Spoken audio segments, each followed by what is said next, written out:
In higher education across the sector, there tend to be fairly gender-balanced populations, so 50-50 male-female. As we rise through the ranks, male colleagues will tend to go up through those ranks much quicker than female colleagues, and professors, who are the most senior types of academics, there tend to be far more male professors than there are female. So along the pipeline, typically mid-career, senior lecturer, we have a leak. So we lose our females and we promote our males. So there's clearly a gender disparity there. So it's really important to help to address that by intervening at various points in the career to try and stop that leaky pipeline. My role models are people who I work alongside with, but there's something about them that I think is inspirational and that I can learn something from. Probably the most inspirational person in my life at the moment is my little girl, who's 13.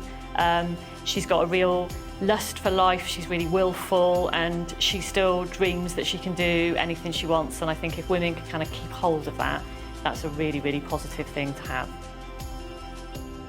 I did my PhD in women's studies in the late 1990s, and I don't think, in all honesty, I thought that 20 years later we would still be needing such a program. But so long as women are not progressing in their careers and not feeling valued in higher education, then we need to act, and this is a great strategy and a form of intervention.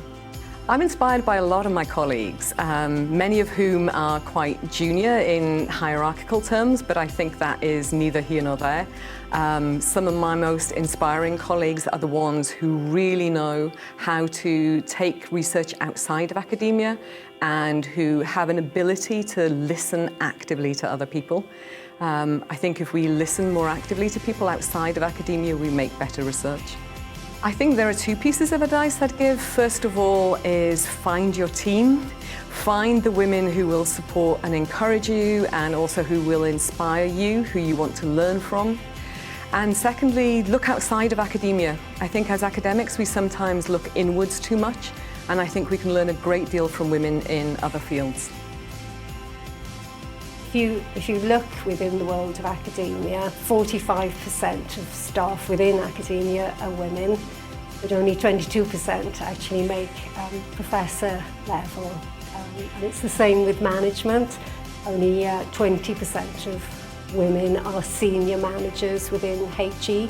We also had some great speakers come along to the leadership programme, including Leanne Wood and Deborah Barber, who's MD of Cardiff Airport, and very motivational. But it's not just the women at the top of organisations, I don't think, that are inspiring. I think if you hear many of the delegate stories, how they juggle family and caring roles and hobbies and interests with their work, I think that in itself is really inspiring too.